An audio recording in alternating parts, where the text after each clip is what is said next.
bukan di dalam jalan dunia, dan bukan juga di dalam jalan kehendak kami sendiri, tapi berjalan di dalam jalannya Tuhan dalam hidup kami masing-masing.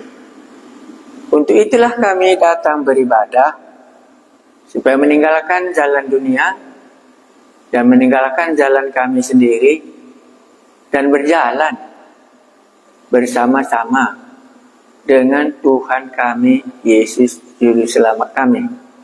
Inilah tujuan kami mengenal dan datang beribadah ke hadapan-Mu, supaya jalan-Mu itulah yang kami ikuti.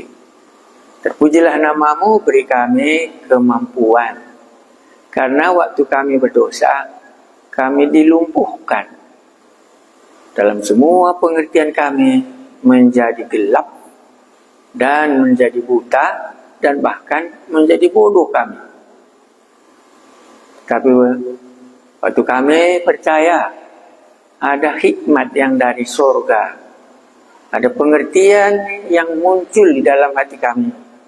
Apalagi kalau Roh Kudus yang memberikan jalan yang kami lalui, maka bukan lagi jalan dunia ini kami jalani, bukan lagi jalan kami sendiri kami jalani, tetapi jalan di mana Roh Kudus memimpin anak-anaknya. Berkati kami Tuhan kami Yesus. Amin. Jadi coba kita membaca lainnya surat Filipi. Filipi pasal 1.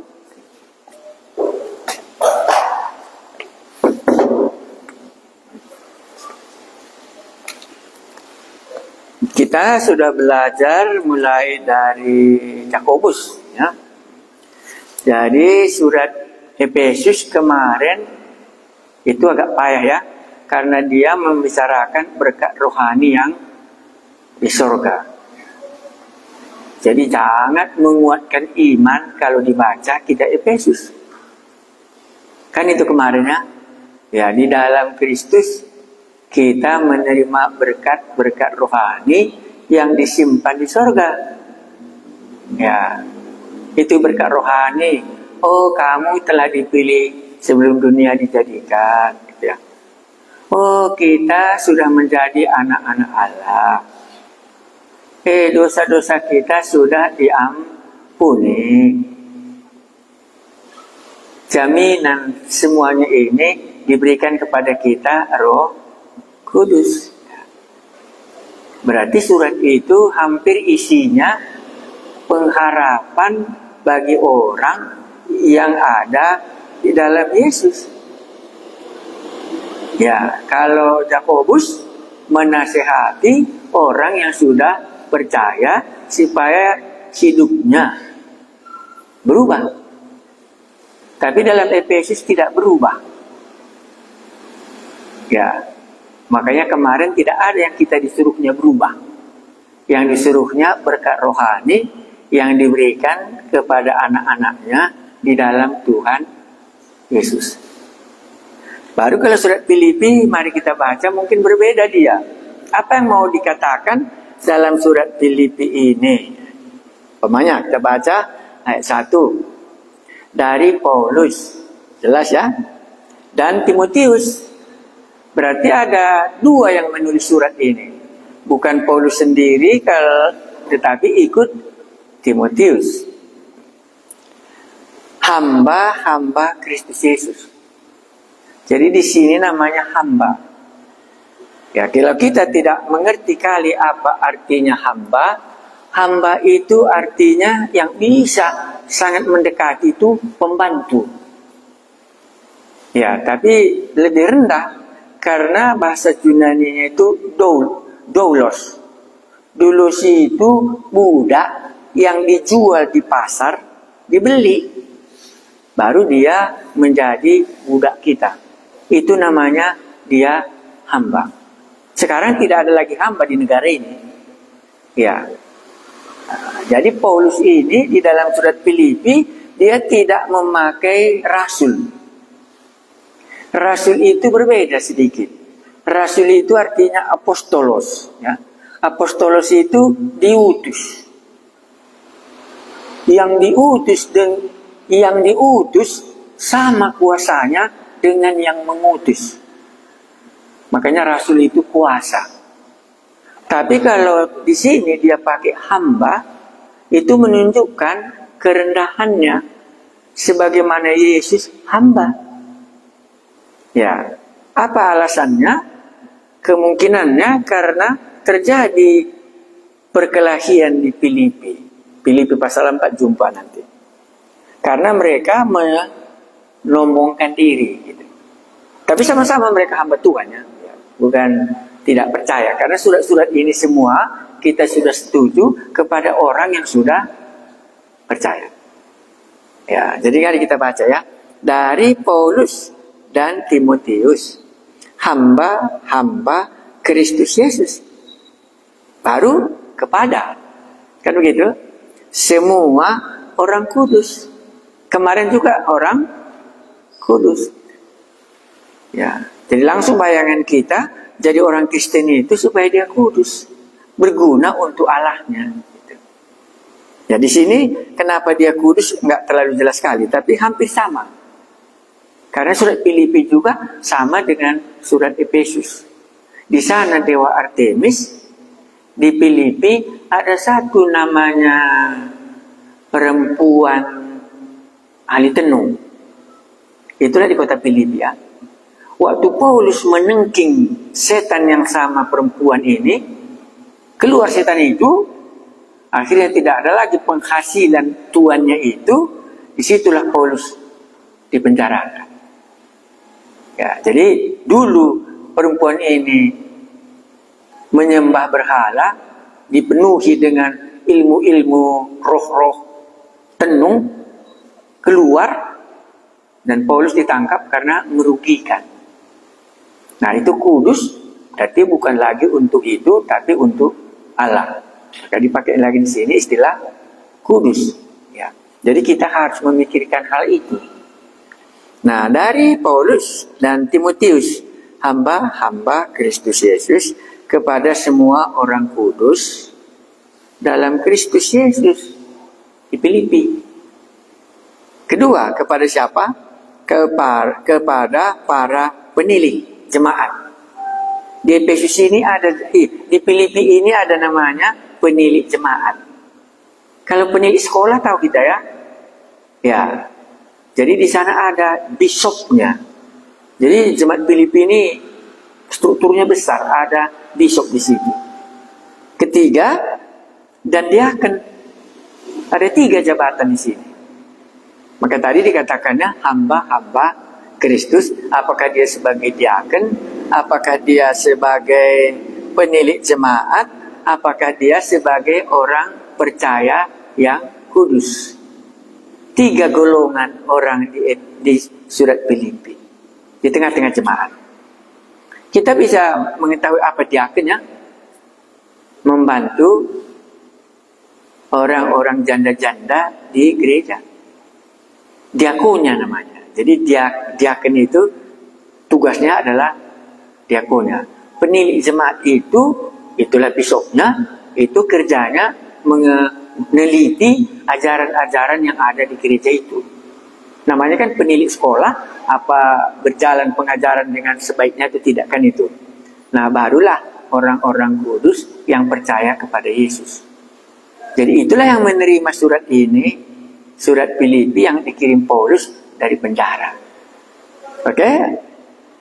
Sekarang apa dikatakannya? Kasih karunia dan damai sejahtera dari Allah Bapa kita dan dari Tuhan Yesus Kristus menyertai kamu. Baru sekarang dia mulai menulis surat. Apa isinya surat itu? Suratnya kita baca ayat 3 sampai 11. Baru nanti kita coba. Aku mengucap syukur kepada Allahku setiap kali aku mengingat kamu. Beda langsung dengan surat Yakobus ya. Dan setiap kali aku berdoa untuk kamu semua, aku selalu berdoa dengan sukacita. Langsung beda isinya. Aku mengucap syukur kepada Allahku karena persekutuanmu dalam berita Injil mulai dari hari pertama sampai sekarang ini. Paulus punya karakter nostalgia pada masa yang lalu. Akan hal ini aku yakin sepenuhnya, yaitu Ia di sini Yesus ya, yang memulai pekerjaan yang baik di antara kamu akan meneruskannya sampai pada akhirnya pada hari Kristus datang. Ini keteguhan iman Paulus melihat jemaat Filipi. Apa yang dimulainya akan dilanjutkannya. Memang sudahlah sepatutnya aku berpikir demikian akan kamu semua, sebab kamu ada di dalam hatiku. Ini menyangkut hubungan antara Paulus dengan jemaat Filipi. Ya, memang sudahlah sepatutnya aku berpikir demikian akan kamu semua, sebab kamu ada di dalam hatiku, oleh karena kamu semua turut mendapat bagian dalam kasih karunia yang diberikan kepadaku, baik pada waktu aku dipenjarakan maupun pada waktu aku membela dan meneguhkan berita Injil. Sebab Allah adalah saksiku. Di sini Paulus mengungkapkan apa yang dikatakannya semua adalah Allah menjadi saksi. Ya, supaya jemaat Filipi tahu betul bahwa apa yang dikatakannya ini benar semua, bahwa Allah adalah saksiku apa yang kukatakan semuanya. Baik ya, jadi Paulus itu punya hubungan dengan jemaat Filipi. Diungkapkannya Allah menjadi saksinya. Maka dia berkata itu benar. Baru dilanjutkannya, sebab Allah adalah saksiku betapa aku dengan kasih mesra Kristus Yesus merindukan kamu sekalian. Ya, ini entah sudah berapa lama dia meninggalkan Filipi ya. Ya, karena ini kan sudah dipenjarakan dia, pergi dia. Ya, jadi aku memang rindu padamu. Gitu. Ya, itulah menyejukkannya. Jadi surat ini antara Paulus dengan jemaat.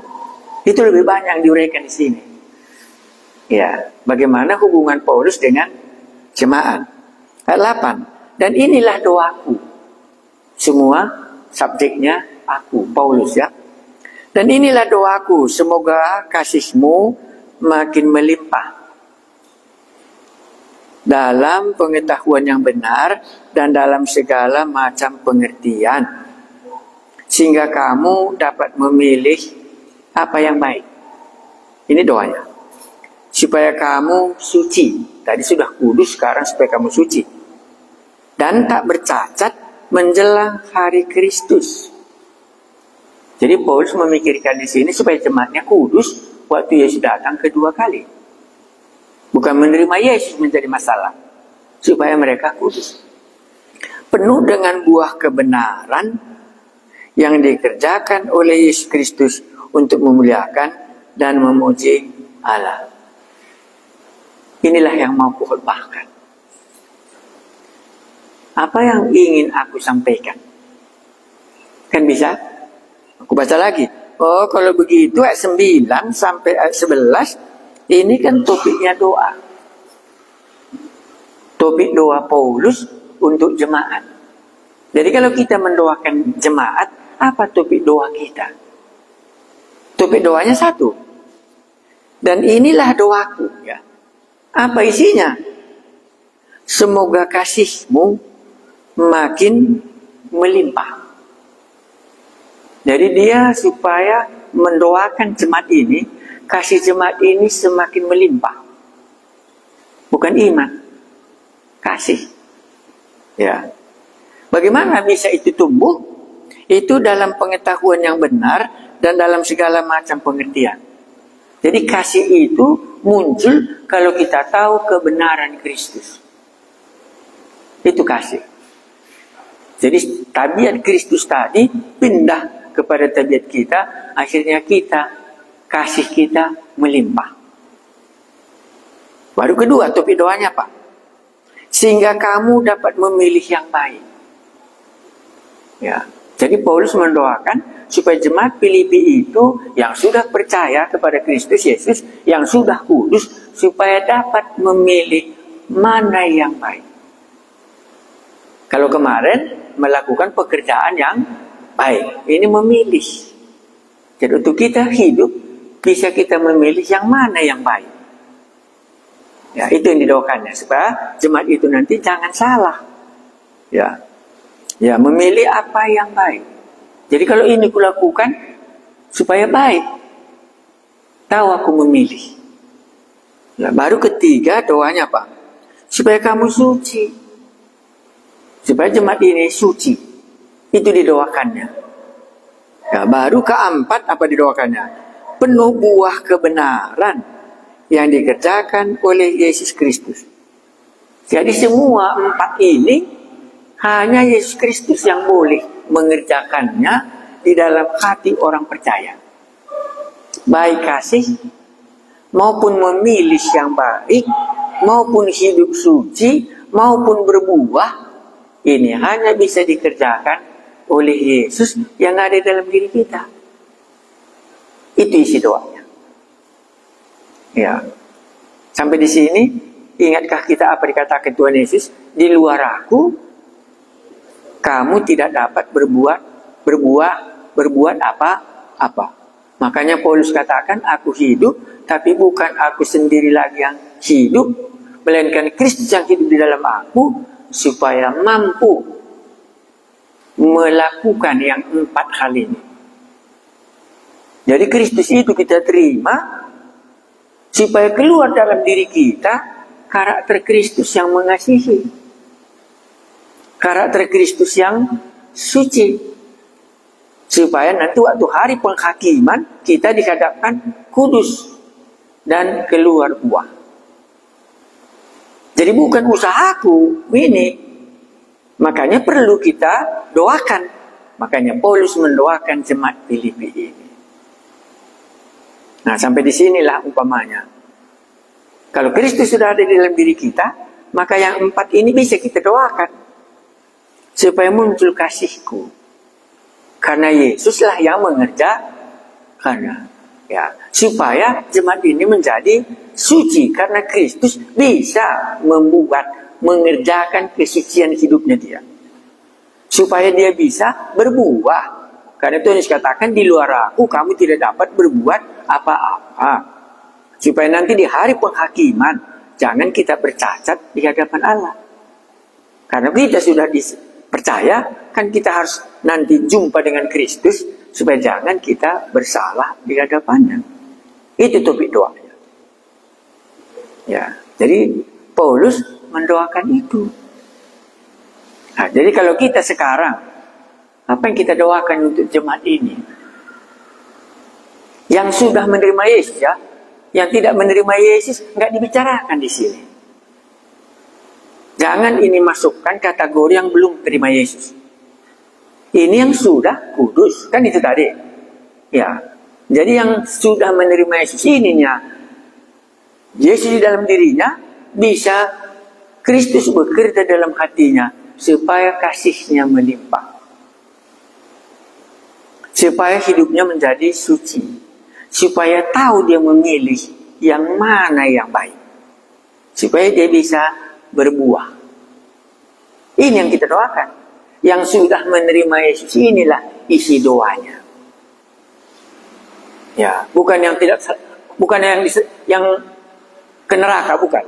Ini yang sudah berjalan ke surga ininya, yang dimandikan, dirapikan, supaya cantik nanti waktu berjumpa dengan Yesus. Yang belum bertobat, itu nggak ada di sini. Itu nggak perlu didoakan supaya dia mengasihi. Ya, karena Kristus belum ada di dalam dia. Kan itu tadi. Penuh dengan buah kebenaran yang dikerjakan oleh Yesus Kristus. Baru sambungnya. Untuk memuliakan dan memuja Allah. Jadi sehingga kalau dia mengasihi, dia hidup kudus, dapat memilih yang benar, ya Kristuslah yang dipermuliakan. Itulah isi doanya ini. Jadi kalau kita khotbah, inilah yang kita doakan. Jadi kalau kita ajak jemaat berdoa, supaya setiap orang yang sudah ada Yesus dalam hatinya, ya, oleh karena pengenalan yang benar tentang Yesus, aku berdoa supaya kasihnya berlimpah. supaya dia tahu memilih yang baik, supaya dia hidup suci, jangan nanti dia kena cacat waktu berjumpa dengan Yesus pada hari penghakiman. Barulah supaya ada buah kebenaran keluar dari jemaat ini. Jemaat di sini yang kita masukkan bukan organisasi, yang sudah mengenal Yesus dan yang sudah Yesus di dalam dirinya. Itulah yang disampaikan oleh Paulus kepada jemaat Filipi. Jadi jemaat Filipi mengetahui betul bahwa Paulus ini mengasihi mereka. Bahkan Allah menjadi saksinya, dan inilah isi doanya kepada Allah. Itu yang isinya mulai dari ayat 9 ke bawah.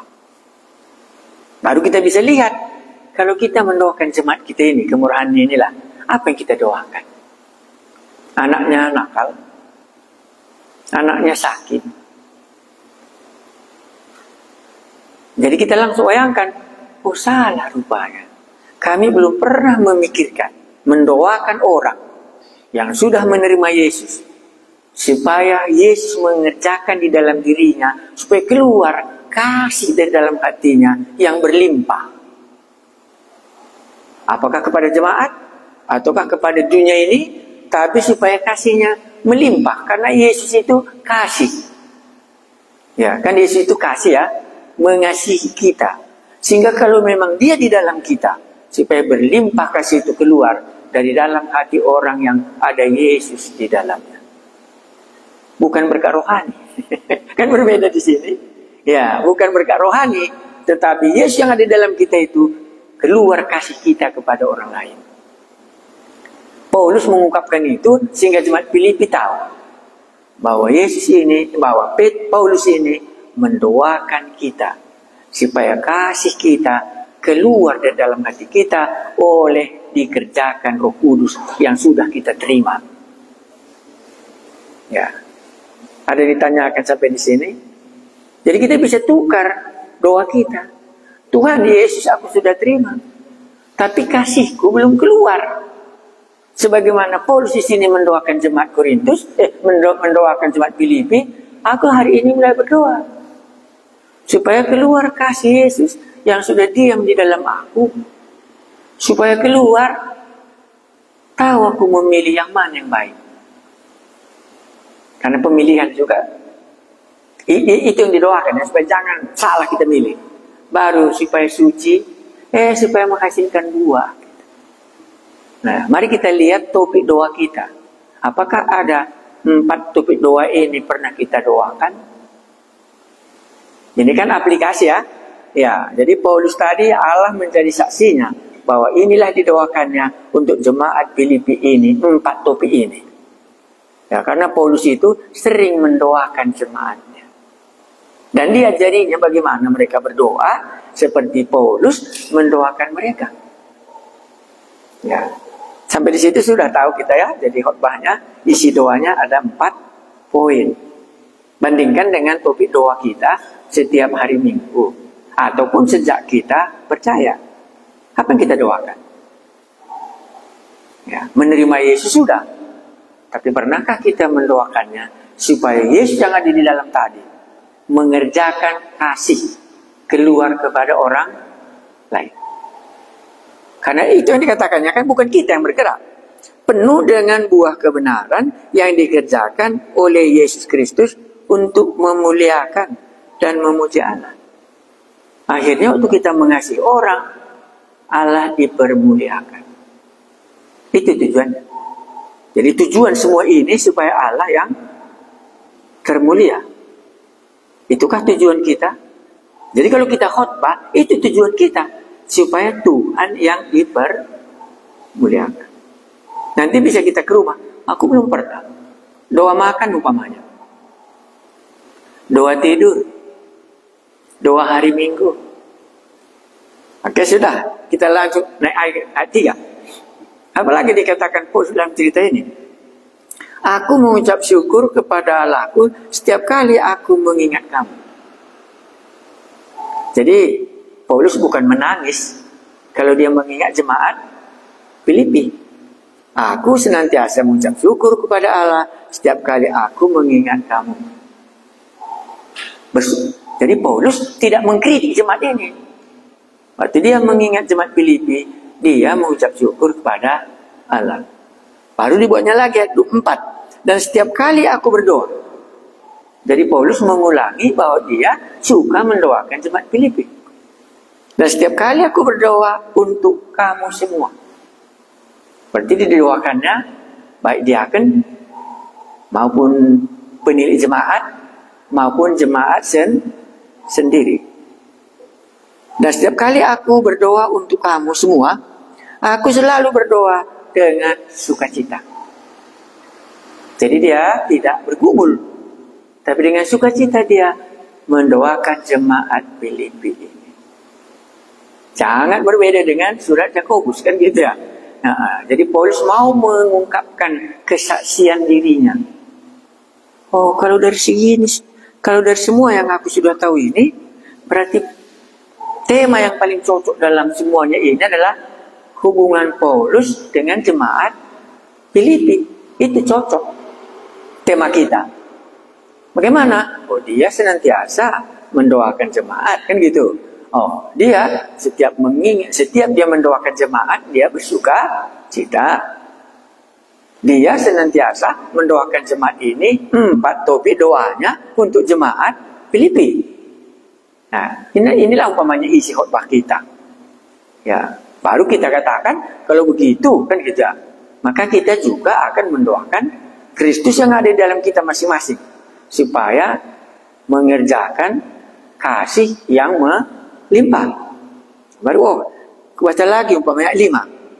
Aku mengucap syukur kepada Allahku karena persekutuanmu dalam berita Injil, mulai dari hari pertama sampai sekarang ini. Jadi Paulus membuat istilah apa? Persekutuan Injil. Mulai dari hari pertama sampai hari ini. Jadi jemaat Filipi dengan Paulus bukan saja sebagai anggota jemaat, tapi dia punya persekutuan Injil. Apa maksudnya persekutuan Injil itu? Ya, kalau itu payah, jangan kita khotbahkan. Tapi kalau kita tahu persekutuan Injil dimaksudkan Paulus di sini adalah sejak Lydia itu percaya, keluar dari penjara, kalau engkau percaya bahwa aku sudah percaya kepada Yesus, marilah tinggal di rumahku. Itu persekutuan. Di Efesus nggak pernah dia diundang orang. Ya, di Korintus dia juga nggak pernah diundang orang. Tapi di Filipi, Paulus punya persekutuan Injil dengan jemaat itu. Marilah tinggal di rumahku. Itulah persekutuan Injil sampai sekarang. Makanya salah satu surat ini adalah surat persekutuan Injil. Karena mereka sama-sama mengabarkan Injil. Di mana? Paulus dipenjarakan, keluar dari penjara, dia ke rumahnya Lydia, tinggal di situ. Dalam surat ini nanti kita jumpa di belakang. Mereka mengirimkan persembahan ke Roma. Karena persekutuan Injilnya tadi, dibantunya lagi Paulus pergi ke Roma, dibawanya persembahan. Jadi kembali yang membawa persembahan ini, dibawanya lah surat ini. Ya, makanya dikatakannya di sini, aku mengucap syukur kepada Allahku karena persekutuanmu dalam berita Injil mulai dari hari pertama sampai sekarang ini. Sekarang di sini waktu dia membantu Paulus membawa persembahan ke Roma. Sampai sekarang mereka punya hubungan terus. Beda dengan Efesus, beda dengan Tesalonika. Sekali ditinggalkan Paulus, tidak ada lagi hubungan. Tapi jemaat Filipi tidak. Dia tetap mencari Paulus kemanapun dia pergi. Itulah namanya tadi persekutuan pekabaran Injil, bukan persekutuan jemaat. Ya, itu Paulus. Jadi surat Filipi ini adalah surat salah satu yang punya hubungan misi dengan Paulus. Efesus tidak. Korintus tidak.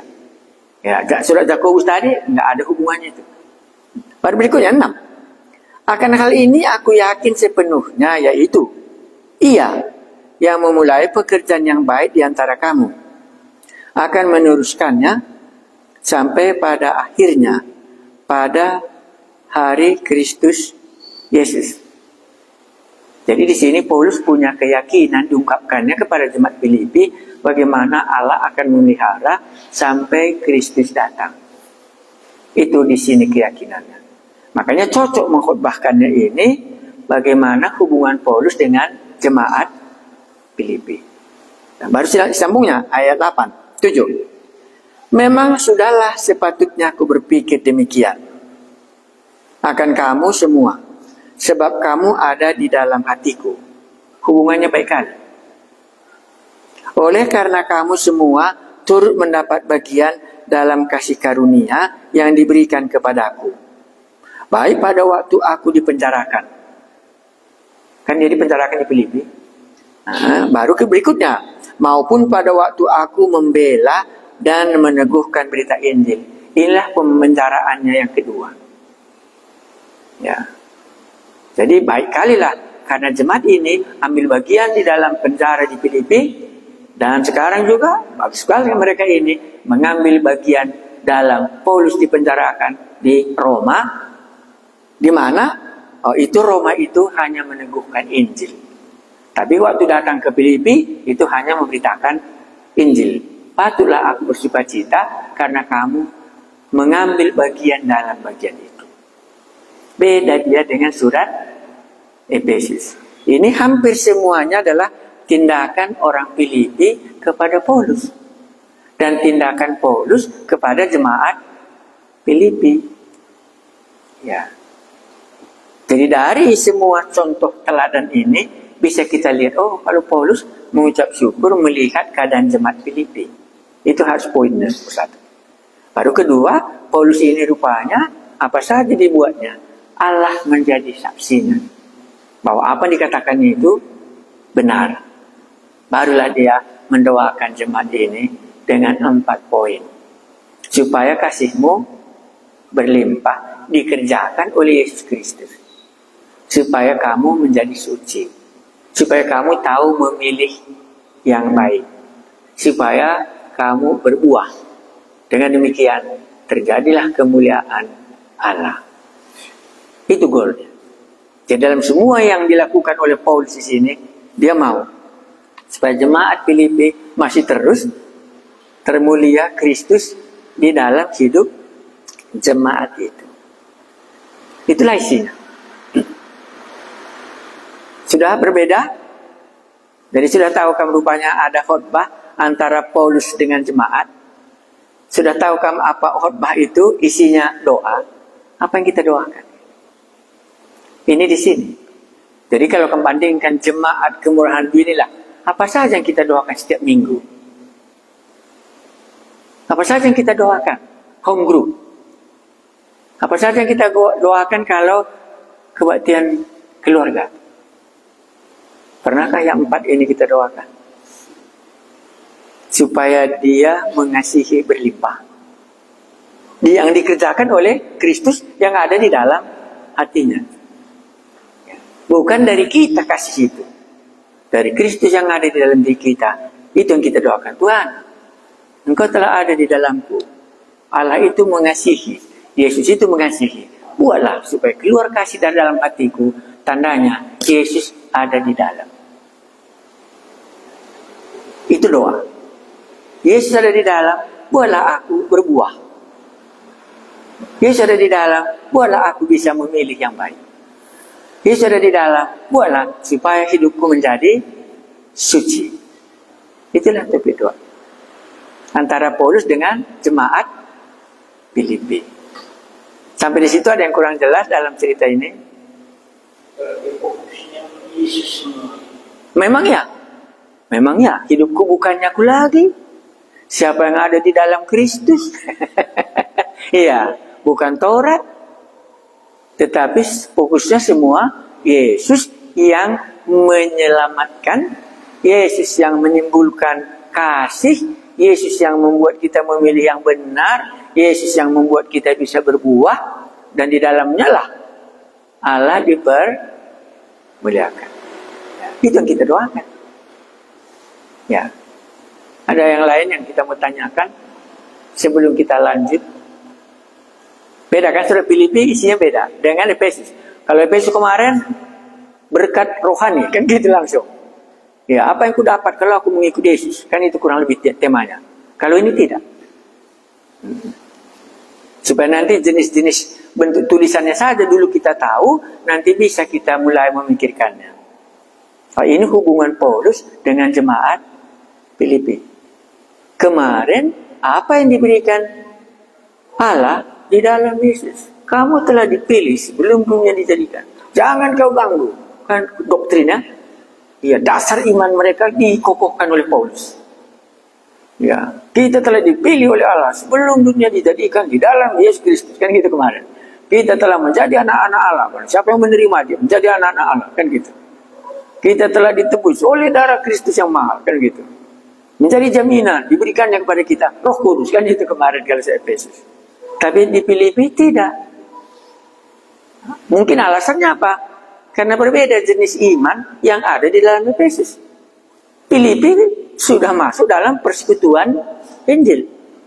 Jemaat Efesus masih mungkin berpikir-pikir, apa untungnya jadi orang Kristen? Kenapa aku tinggalkan Artemis? Kenapa aku tinggalkan agamaku yang satu ini? Apa yang aku dapat? Filipi bukan. Dia sudah ikut dalam persekutuan Injil. Bahkan hartanya sudah diberikannya kepada Paulus untuk dipakai di dalam ladangnya misi Paulus. Ya, jadi berbeda dia. Ya. Makanya kalau dibandingkan tadi, oh kalau begitu surat Efesus kemarin meneguhkan iman. Bisa kata kita, meneguhkan iman. Tapi surat Filipi bukan. Surat persahabatan. Surat persekutuan. Aku mendoakan kamu. Kamu ikut dalam persekutuan Injil sejak dari dahulu sampai hari ini. Ya. Apa yang dimulai Allah akan dilanjutkannya sampai dia datang kedua kali, meneguhkan iman mereka. Ya, bahwa mereka begitu akrab dengan Paulus dalam Injil. Kan beda kan? Kalau Efesus tidak. Itu meneguhkan iman yang kokoh. Iya. Tapi Filipi tidak. Menghiburkan iman yang sudah ambil di dalam persekutuan Injil satu dengan yang lain. Ya, karena mereka ikut ambil memberitakan Injil bersama dengan Paulus. Jadi dimanapun Paulus berada, jemaat Filipi mengirim bantuan supaya bisa dia mengabarkan Injil. Ini terakhir. Nah, ini sudah harus ke Roma mereka antar karena Paulus dipenjarakan di Roma. Maka dia mengambil persekutuan dalam Injil. Injilnya itu membuat dia bersekutu, bukan gereja jemaat Filipi. Ya, itu perbedaannya. Kita di sini kan belum ada persekutuan Injil. Kita ada di sini hanya persekutuan gereja. Ya. Kalau di luar negeri sudah biasa. Semua anggota gereja berbeda memiliki persekutuan Injil dan mengutus badan misi. Ya, mendirikan sekolah Alkitab. Mencetak Alkitab. Begitu persekutuan Injil, bukan persekutuan gereja. Cukup sampai di sini bisa kita pahami cara membacanya dan cara mengkhotbahkannya. Ada dosa mereka, ada kekurangan orang ini, nggak ada. Ya, ini hanya menunjukkan persahabatan antara Paulus dan membuat hati mereka, aku bersuka cita senantiasa. Setiap kali aku berdoa mengingat kamu, Allah itu adalah saksiku. Bagaimana aku merindukan kamu semuanya. Aku berdoa untuk kamu. Hal inilah. Tapi doa yang ku sampaikan. Kan itu persahabatan. Kan itu persekutuan. Atau bagaimana kamu buat terjadinya persekutuan keluarga? Inilah dia. Inilah bentuk persekutuan yang ada di surat Filipi. Inilah kita tiru di dalam gereja nanti. Ya. Gak ada dosa kan? Gak ada yang kurang. Ya. Hanya menceritakan bagaimana sukacita mereka dalam persekutuan Injil itu, walaupun Paulus sudah berada di Roma dan masih juga sampai sekarang dia dipenjarakan, sebagaimana dulu di Filipi juga dia dipenjarakan. Dan orang Filipi ikut membantu Paulus waktu dia keluar dari penjara itu. Maka dia memiliki persekutuan Injil.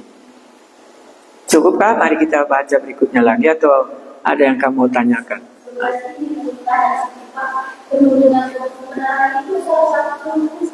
Oke, kita baca berapa ya? Sehingga kamu dapat memilih yang baik. Oke, ya betul. Nah, jadi kalau kita pilih yang baik, hasilnya apa? Iya. Kalau kita pilih yang salah, ya melenceng dia. Nah, sehingga kamu dapat memilih apa yang baik, supaya kamu suci dan tak bercacat menjelang hari Kristus. Jadi Paulus memikirkannya, nanti kukirimkan bahannya. Karena ini ada bukunya, gampang kan bacanya. Ya, kalau belum dapat, minta dari kelompok ibu-ibu, karena hari Rabu di Kabanjahe, ini bahan kami. Ya, kusambung. Penuh dengan buah kebenaran yang dikerjakan oleh Yesus Kristus. Ya. Oke, 1. Akulah kebenaran. Jadi semua yang dilakukannya itu berdasarkan kebenaran Yesus Kristus. Bukan karena kebenaranku. Bukan menurut aku. Menurut Yesus demikian. Maka inilah yang kulakukan. Jadi buah kebenaran yang keluar dari dalam diri kita waktu kita melakukan pekerjaan itu dalam nama Yesus Kristus sendiri. Nanti bisa kamu baca lebih teliti. Tapi itulah yang dimasukkannya di sini, buah kebenaran. Penuh dengan buah kebenaran yang dikerjakan oleh Yesus Kristus. Kalau memang Yesus Kristus mengerjakan di dalam hidup kita, memang benar kita lakukan. Tapi kalau kita sendiri melakukannya, makanya buah dosa yang dulu itu yang bekerja. Ya. Jadi bukan aku yang mengerjakannya, Kristus yang ada di dalam aku ini, sebagaimana dia benar, maka keluarlah buah kebenaran. Ya. Bukan aku yang mengusahakannya. Tapi Kristus kan dia kata, yang dikerjakan oleh Yesus Kristus. Baru akhirnya kemana? Untuk memuliakan dan memuji Allah. Jadi kalau kita melakukan sesuatu dan kita terpuji, itu bukan dikerjakan oleh Roh Kudus. Ya. Nah, kalau kita yang terpuji pasti salah. Tetapi kalau kita melakukannya, maka Kristus, itulah sudah kita melakukannya dengan kebenaran yang berasal dari Kristus. Aku pernah sekali jumpa dengan temanku. Dia di Samarinda. Kumpul orang-orang yang sama dengan sedang 2000 tamunya waktu anaknya diberkati. Cerita dia semua dengan kebanggaannya. Itu bukan buah rohani. Bukan Kristus yang dipermuliakan. Hebatnya tamunya itu 2000. Ya. Akhirnya dia yang dipuji. Baru dia cerita bagaimana hebatnya. Nggak pernah dia katakan, apakah termulia Kristus 2000 yang datang? Ataukah dia yang termulia atau Kristus yang termulia? Atau uang masuk dihitung, uang keluar yang dihitung. Kerugi dan untung untuk diri kita sendiri. Itu bukan dia yang dipermuliakan. Nama kita yang diangkatkan. Waktu ku dengar itu diam kali aku. Karena sudah lama kami nggak jumpa. Karena tahu aku dulu dia tidak bisa melahirkan.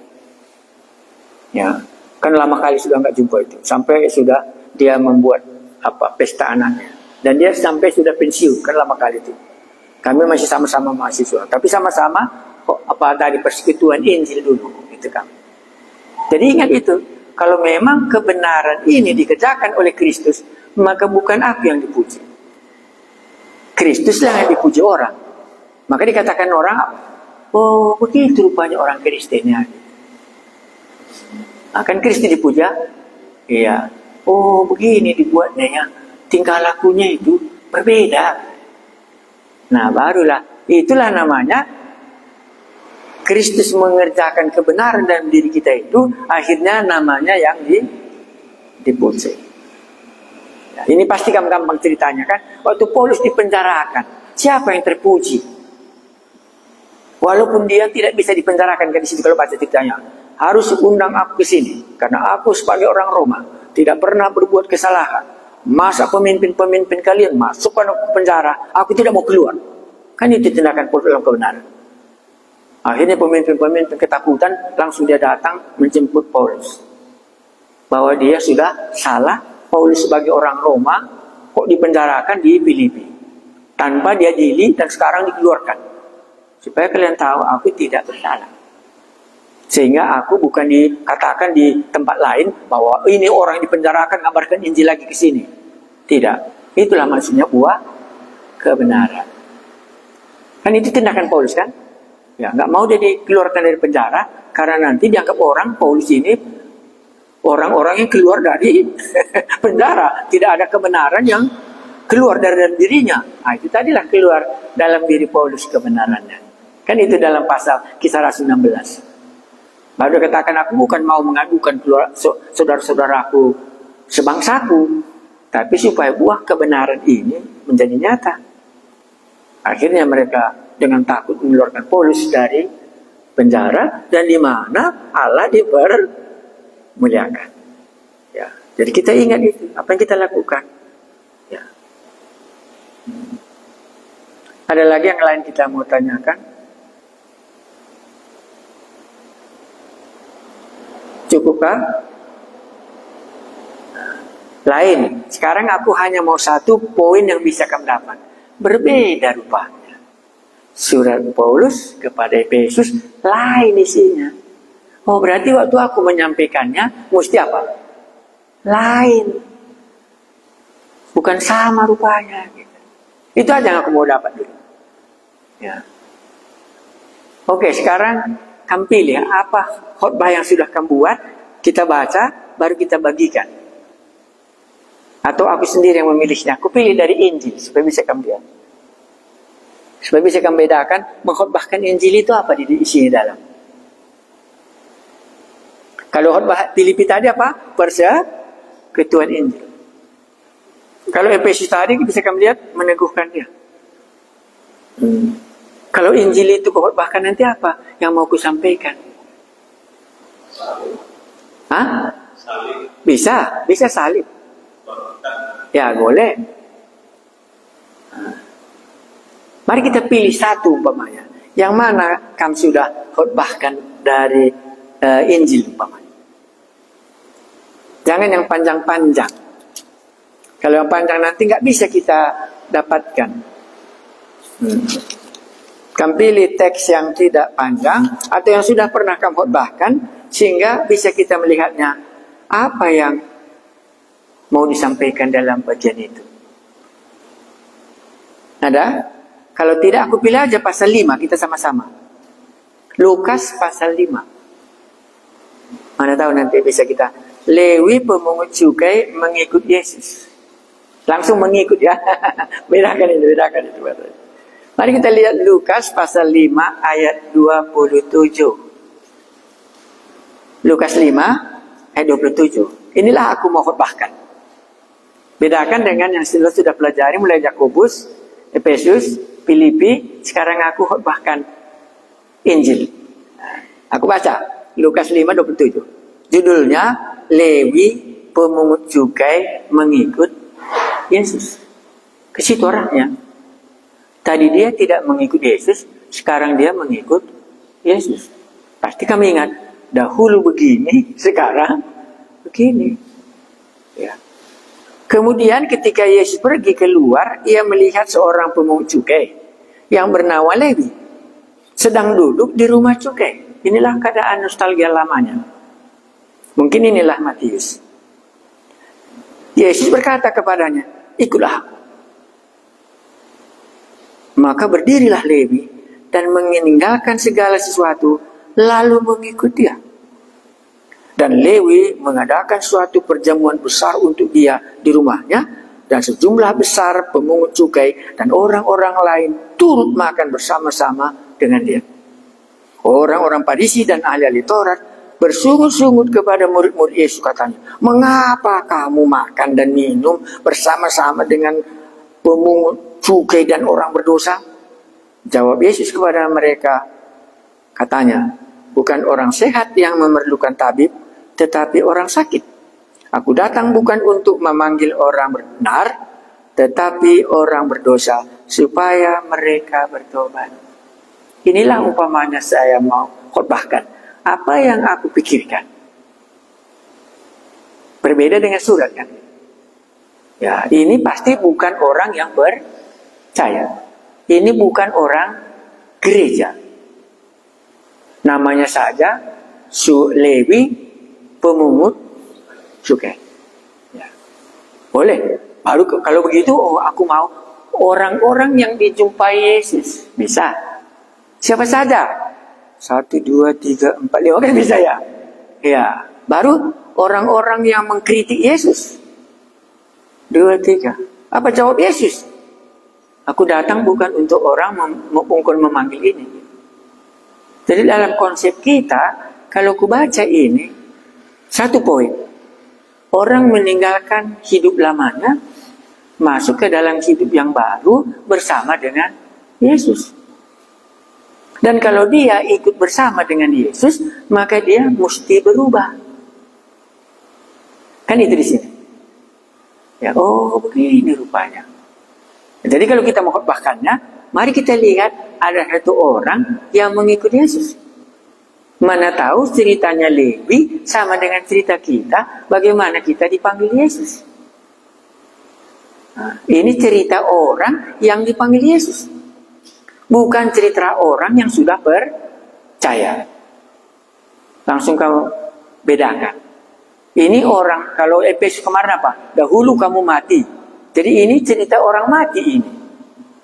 Oke, sekarang mari kita baca. Kemudian ketika Yesus pergi keluar, ia melihat seorang pemungut cukai. Dia menyebutkan jabatan yang bernama Lewi. Lewi inilah Matius.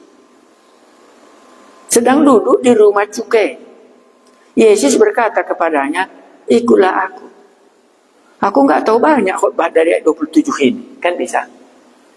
Tapi Yesus memanggil memanggil Lewi ini di mana dia berada. Kan begitu? Di mana dia dipanggilnya? Iya, waktu dia sedang duduk di rumah cukai. Kalau Musa, waktu apa dia dipanggil Tuhan? Waktu dia menggembalakan kambing domba. Kalau Petrus, iya, maka kita juga masing-masing. Bisa kita sedang jualan dipanggil Yesus. Ikutlah aku. Kan begitu di sini. Yang menarik kan begitu. Ikutlah aku. Yang menarik ayat 28. Maka berdirilah Lewi. Enggak melawan dia. Menurut Anda kenapa enggak melawan? Karena si penulis mau mengatakan Allah berfirman, maka jadilah demikian.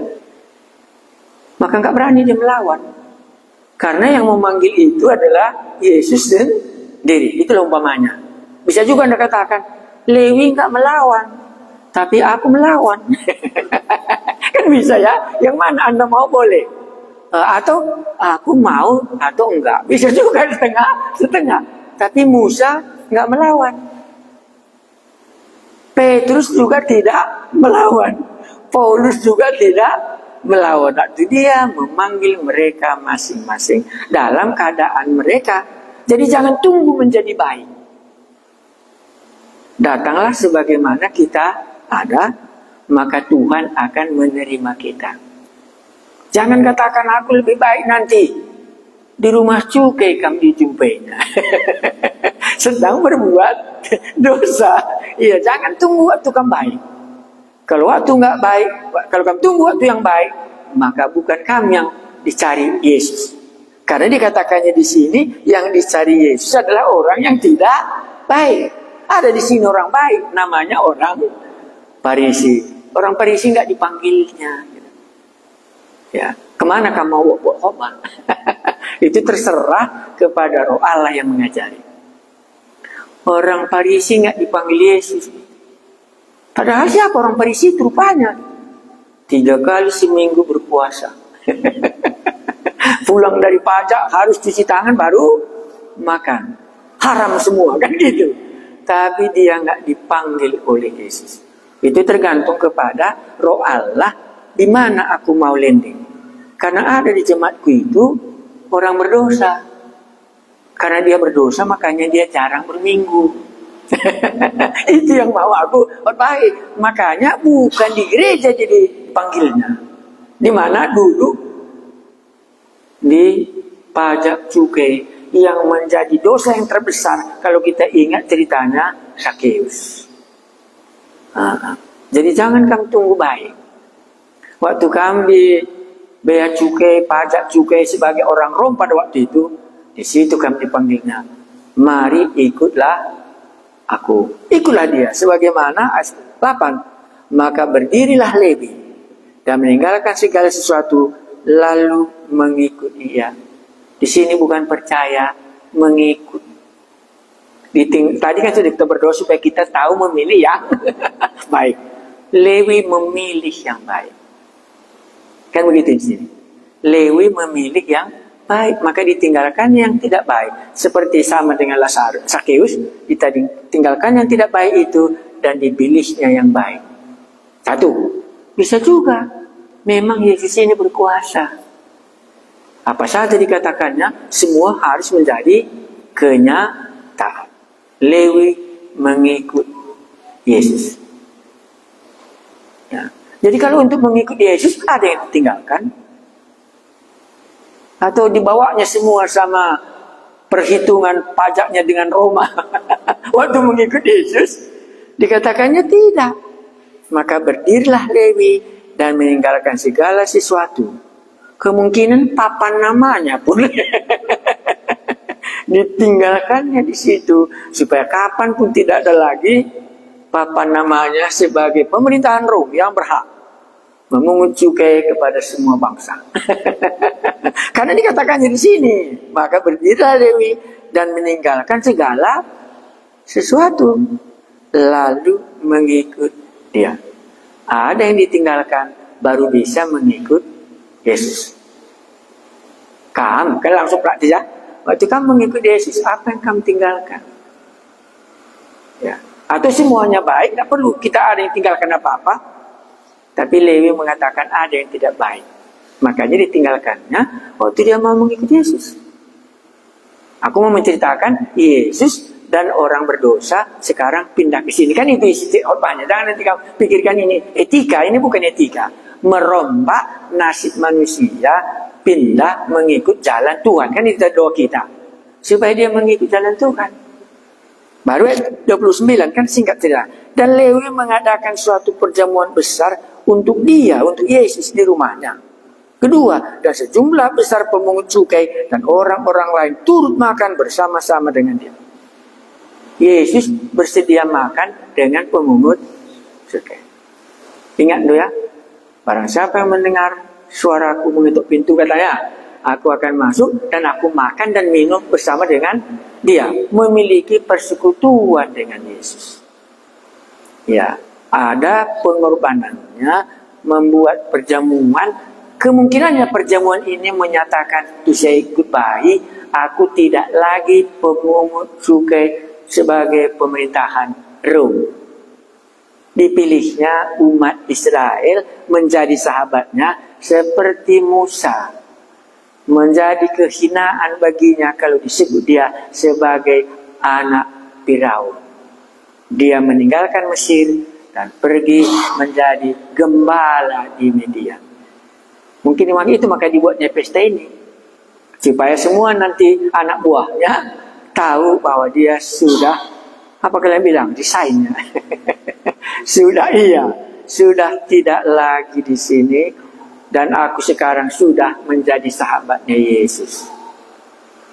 Nah, inilah pertobatannya suku Lewi dalam cerita ini. Ya, ada pengorbanannya, mengundang teman-teman yang lain. Dan dibuatnya pesta saking sukacitanya menerima Yesus. Waktu kamu bertobat apa kamu buat? Kan ke situ kita buat. Waktu kamu lahir apa dibuat? Diundang semua namburu, mangburu semua. Sudah lahir semua katanya kan semua orang bersukacita datang. Makanya suku Lewi sama mengucapkan sukacitanya. Diundangnya semua kawan-kawannya menyatakan, aku mengikut Yesus. Karena dia katakan, ikutlah aku. Wah, mantap ya. Ya, jadi dibuatnya lah pesta. Ya, makanya enak kalau buat pesta hari ulang tahun. Di situ ceritakan bagaimana kita bertobat. Makanya waktu kami di Tibet itulah kerja kami. Bikin pesta happy birthday, baru diceritakan bagaimana dia menerima Yesus lahir ke bumi dan lahir masuk ke dalam kerajaan surga. Ini dia. Ya, ini memuliakan Tuhan. Jadi tahu kita memilih yang baik. Supaya kita kudus dan berbuah dalam kebenaran. Ini kan kebenaran dia. Oke, sudah. Aku nggak terlalu kali mau menekankannya, kan bisa ya. Ya, oke, aku pindah saja. Orang-orang Farisi dan ahli Taurat bersungut-sungut kepada murid-murid Yesus, katanya, mengapa kamu makan dan minum bersama-sama dengan pemungut cukai dan orang berdosa? Orang Farisi ini menolak orang berdosa. Tetapi Yesus tidak menolak orang berdosa. Orang Farisi ini menganggap dirinya benar. Maka dia tidak perlu keselamatan. Baru kita sambung. Aku mau khotbah singkat saja, Bu. 30. Lalu jawab Yesus kepada mereka, katanya. Kepada siapa? Kepada orang-orang Farisi itu.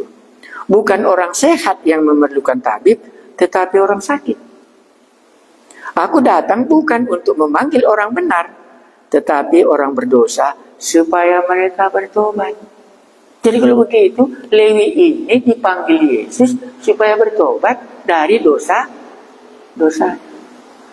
Jadi bagaimana caranya menerima Yesus? Inilah dia kalau kamu mau. Kan sederhana. Iya. Makanya dikatakannya tadi sini, aku datang bukan untuk memanggil orang benar. Orang benar tidak bisa diselamatkan. Contohnya orang Farisi. Tetapi orang berdosa. Maka bagaimanapun berdosanya Lewi, sedang duduk dia melakukan dosa itu, kesitulah Yesus datang. Supaya mereka bertobat. Jadi pesta yang di atas bisa merupakan pesta pertobatan Lewi. Ya, sama dengan pesta anak lahir masuk ke bumi, menjadi anggota bumi. Ini pesta masuk anggota surga. Kan ada pesta.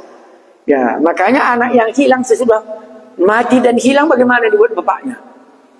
Pesta. Ya, makanya tidaklah salah.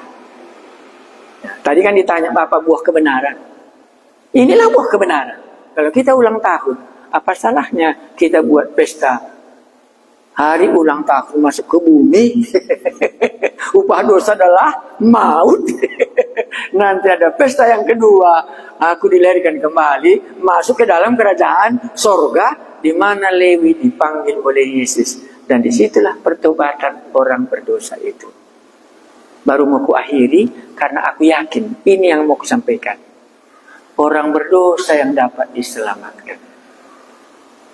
Jadi hati orang yang berdosa bagaimana? Untuk akulah itu. Jangan tunggu sampai Anda baik. Kalau Anda baik dan Anda benar, Yesus tidak lagi menyelamatkan Anda. Karena aku baca lagi, karena ini yang aku mau. Aku datang, Yesus datang. Sedang Lewi duduk di rumah cukai. Itu artinya sedang bergelimpangan dengan dosa. Aku datang bukan untuk memanggil orang benar, tetapi orang berdosa, supaya mereka bertobat. Adakah di antara kita yang mengadari dia orang berdosa? Inilah waktunya.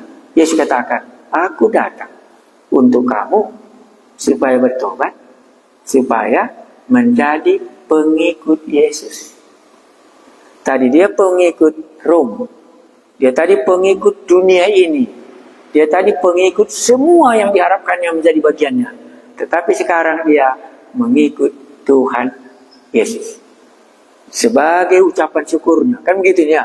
Nah, sebagai lainnya pesta, makanya dibuatnya pesta, diundangnya semua orang lain, menyatakan dia sudah menjadi pengikut Yesus.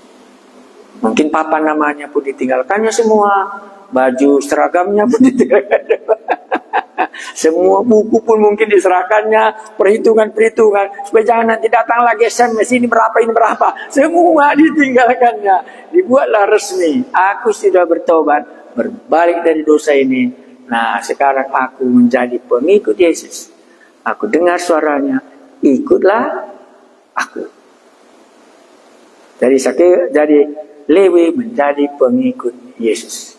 Aku juga demikian. Akan begitu ya. Kalau dibarengi dengan kesaksian kita di belakang, bagaimana Yesus memanggil kita sebagai orang berdosa, dan aku sudah membuat pesta, dan aku sudah meninggalkannya. Sekarang aku mengikut Yesus. Ataukah mau mengungkapkan kuasanya? Kuasanya ini ayatnya. Ayat berapa ini? Ayat 8. Maka berdirilah Lewi dan meninggalkan segala sesuatu, lalu mengikut dia. Waktu Yesus katakan, ikutlah aku.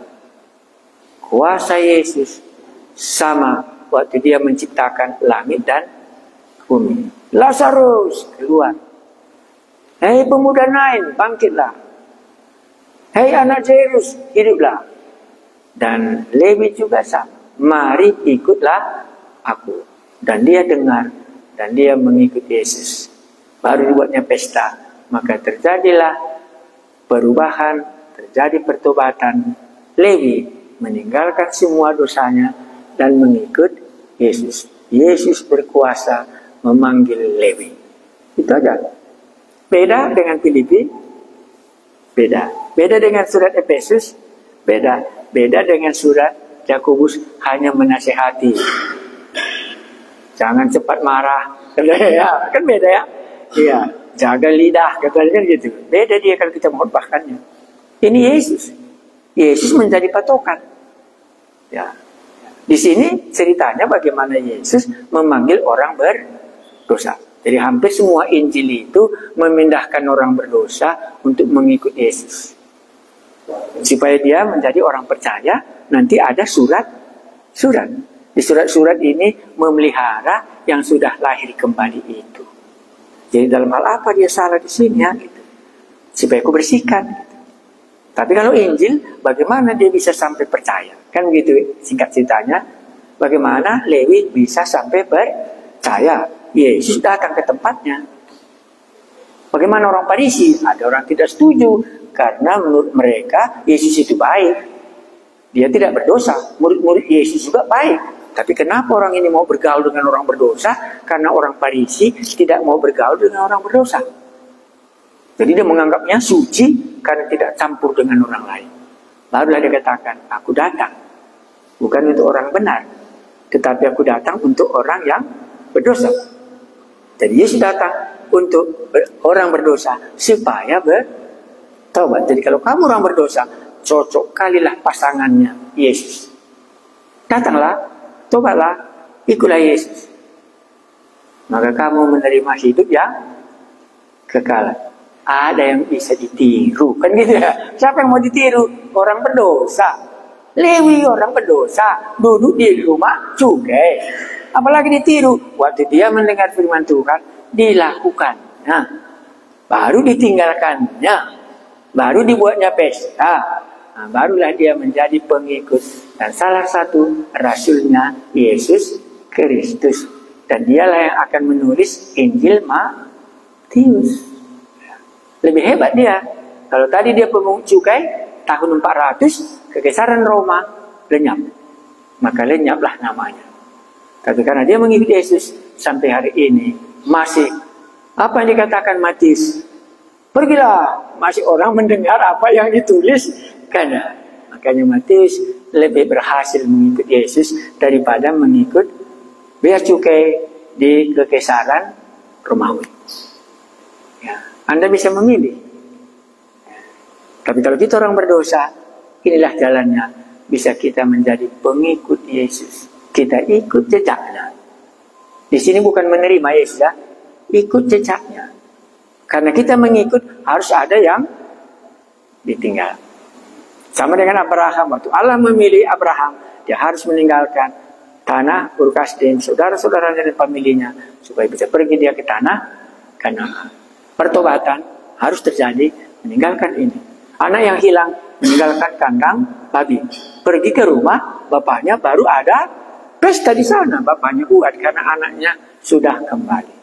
Memang setiap kali ada orang pertobatan, ada sukacita, maka dibuatlah pesta. Setiap kali orang berbuat dosa, akan datang ketakutan dan datang hukuman. Nggak perlu dipestakan. Judas Iskariot nggak perlu dipestakan. Karena dia sudah bunuh diri sendiri. Nah, itulah caranya mengkhotbahkan. Tapi karena aku tadi belum berdoa, apa yang mau kusampaikan? Jadi banyak. Tapi kalau aku sudah berdoa satu, kalau ada di antara kita orang berdosa, tidak usah kamu berusaha menjadi baik. Yesus tidak akan menerima orang yang benar atau yang baik. Yesus datang untuk orang berdosa. Jadi kalau kamu merasa orang berdosa, inilah harinya. Datanglah. Yesus pasti menerima. Karena dikatakannya di bawah ini, aku datang bukan untuk mencari orang benar, tapi aku datang untuk mencari orang berdosa supaya mau bertobat. Mau kau bertobat? Mengikuti Yesus? Menerima hidup yang kekal? Terimalah dia. Nah, itulah dia. Amin. Gitu. Berarti saya mau mengakhiri ayat 32. Dan saya bisa baca 2-3 kali sebagai penutup. Jadi Anda mati bukan karena dosa saudara. Kan begitu. Karena obat dosa sudah ditawarkan. Anda mati karena Anda menolak Yesus. Lewi tidak menolak. Nah, kalau mau itu penekanannya, kan saya ulangi lagi ya. Anda mati bukan sebagai orang berdosa. Anda mati sebagai orang yang menolak. Yesus sudah berkata, mari ikutlah aku. Aku datang bukan untuk mencari orang yang benar, tetapi aku datang untuk mencari orang berdosa supaya bertobat. Lewi, ikutlah. Jadi kalau Anda mati bukan sebagai orang berdosa, tapi mati karena Anda menolak Yesus, maka matilah Anda di dalam dosa yang Anda sudah lakukan. Lewi tidak mau mati duduk dibayar di pemungut cukai sebagai kekaisaran Romawi. Dia tinggalkan itu dan dia ikut Yesus. Tinggalkan dosa, ikut Yesus. Itulah pertobatan. Yesus datang bukan mencari orang yang benar, tetapi mencari orang berdosa supaya bertobat. Adakah? Ini kan sudah tantangannya. Adakah di antara kita? Adakah di antara kita yang tahu kita berdosa bukan orang lain? Kita yang tahu. Makanya Yesus tahu Lewi sudah di situ duduk. Salah posisinya sebagai suku Lewi. Aturannya dia di bait Allah untuk memberikan persembahan kepada Allah. Kan itu tugasnya Lewi. Makanya dipakai di sini Lewi, bukan Matius dipakainya. Lewi tugasmu bukan di sini. Tugasmu di sini di bait Allah, memberikan persembahan kepada Allah dan memanjatkan doa sebagai imam-imam suku Lewi keturunan Harun. Tapi kamu sekarang sudah memihak kepada kekaisaran Romawi dan sudah menginjak-injak umat Israel. Karena sekarang Israel dijajah oleh orang Rom. Ya, itulah Lewi. Berubah posisinya. Kembali dia menjadi Matius. Dan sudah itu dia menulis Injil Matius. Tahu dia memilih yang baik dan yang benar dari Yesus Kristus sehingga dia menjadi suci. Sekali lagi saya baca, aku datang bukan untuk memanggil orang benar, tetapi orang berdosa supaya mereka bertobat. Di dalam doaku sebelum aku khotbah, sudah kugumuli ini. Kudoakan 10-20 kali, supaya nanti kalau ada orang yang datang, dan ku mintalah Tuhan antarkanlah Lewi-Lewi yang datang, supaya dia diselamatkan hari ini. Barulah ungkapkan khotbah tadi. Ada yang mau ditanyakan? Beda kan? Ini kita bawa kepada Yesus. Filipi tadi menceritakan orang yang sudah percaya. Efesus tadi supaya teguh imannya di dalam Kristus. Kita telah dipilih Allah, berkat rohani di dalam Yesus, kan itu teman. Ya. Baru Yakobus memberikan nasihat. Janganlah cepat berkata-kata, tapi hendaklah cepat mendengar. Janganlah hanya mendengar firman Tuhan, tapi melakukannya. Kita berdoa. Kami mengucap syukur sebagaimana Paulus berdoa, supaya jemaat Filipi itu sebagai persekutuan Injil menghasilkan kasih yang berlimpah-limpah di dalam hati jemaat itu. Demikian juga kesucian.